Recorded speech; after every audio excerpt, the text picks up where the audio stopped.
Hi everybody, I wanted to do a little video on writing philosophy that focused on organization and structure and how that can help you write a philosophy paper.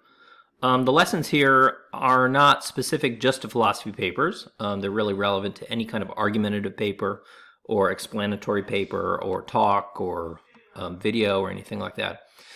And so the metaphor for this all is seeing the forest for the trees and the trees for the forest.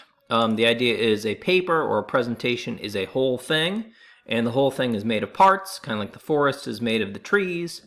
And the better you sort of understand what your parts are, and the parts of the parts, and the order of all the parts, the better the whole paper or the whole presentation will be.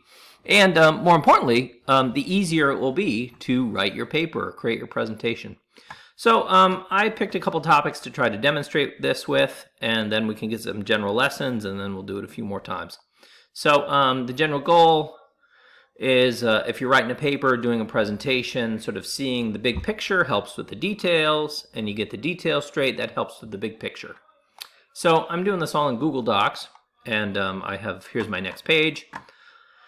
Let's suppose this is a paper. I put my student information up here. It's always good to have that. And let's say we're going to do the topic of euthanasia.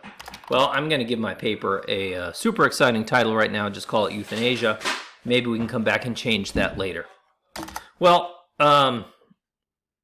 we already know, I already know that my paper is going to have an introduction. So why don't I just write this? I'll get this section going. I'll start making an outline. I know I'm going to have an introduction, and I know I'm going to have a conclusion. So I know I'm going to have these two parts.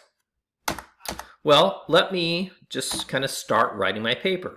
Philosophy papers don't have to be flashy in any sort of way, although we'll talk about how to make things a little more exciting in a moment. But, we can begin with something as just straightforward as, in this paper, I will discuss the topic of euthanasia. Here I'll add, also known as mercy killing. All right, what am I going to do with this paper? Well, it's really all up to me. The only rule is I have to do whatever I say I'm going to do. And I think I should also think about, what would people want to hear? And, if I explain too little, I think it can be a fair point to ask somebody to explain a little more. So I'm going to discuss the topic of euthanasia, also known as mercy killing. Well, what am I going to do this? Well, first, I will define euthanasia. Next, I will give an argument for euthanasia.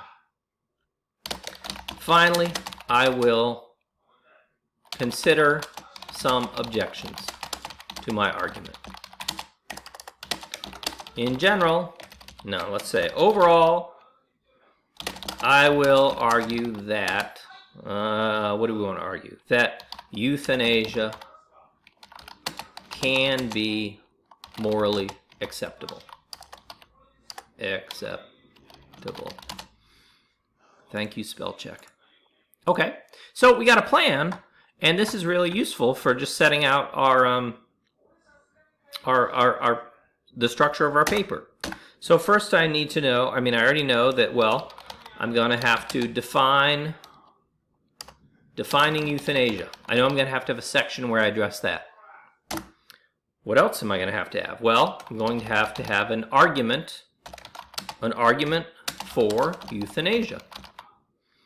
Next, I know that I'm going to have a section that's called objections, or objections to the argument.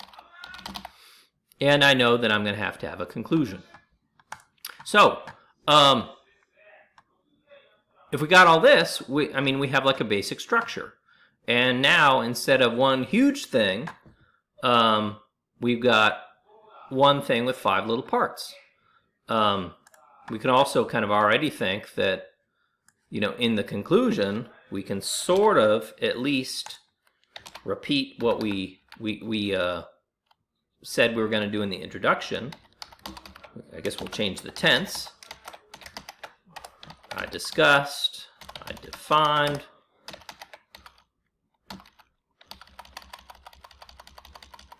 I gave let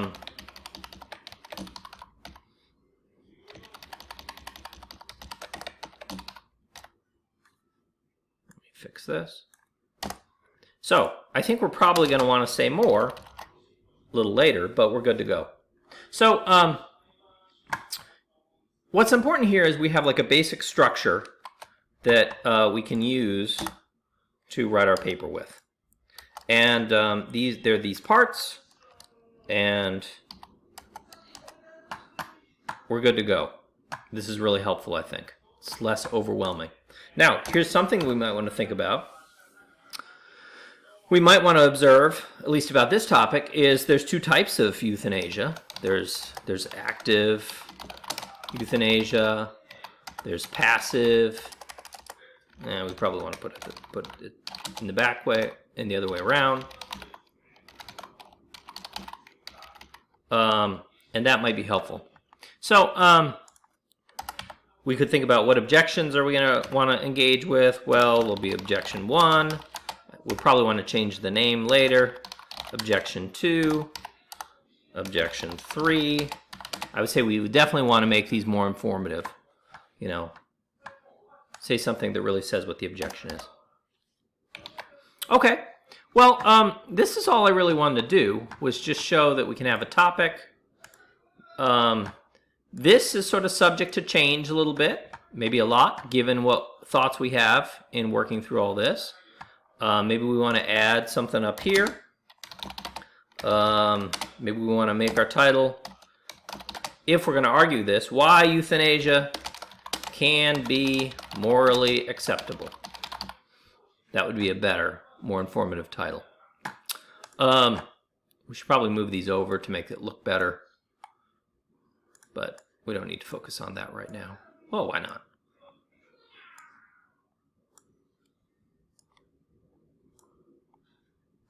Well, now these look worse, but you got the idea.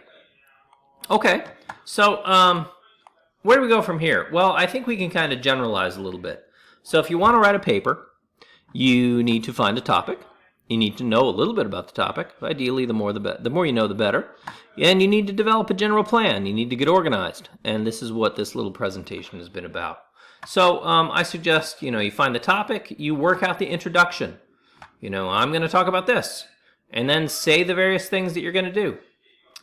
You create sections based on this. You create subsections as needed. And if you want to right now, you could write the conclusion, kind of based on the introduction, subject to change.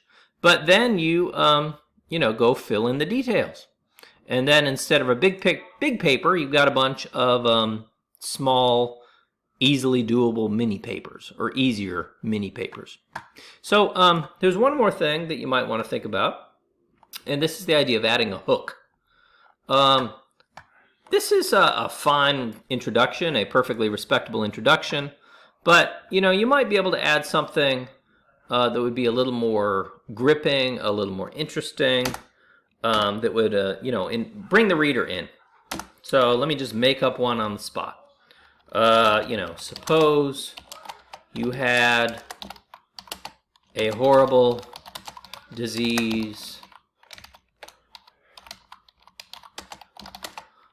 that made you feel agony, maybe horrible agony, all the time. And this pain could not be relieved.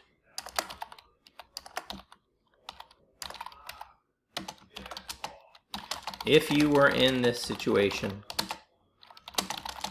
do you think it could be okay to let you die or even to kill you? If you think yes, then you might be an advocate of euthanasia. So I'm just making this up as I go, but the situation, the little example is vivid, makes people think about it, and just might be a little more interesting than this. So, but of course, you can add this hook onto the beginning and you're good to go. Let me try to fix these a little bit just to make it look nicer. This isn't right. My screen is too small. My screen is too small. Well, that looks terrible. Anyway, you got the idea. Okay, so here's the plan. The steps, find a topic, make a general plan, make an outline like we did above, create these sections, the subsections, do the conclusion, and you're good to go. So I'm just going to stop here, and I hope this is helpful. I will likely redo this sometime, but if you like it, if you find it helpful, let me know. Thanks.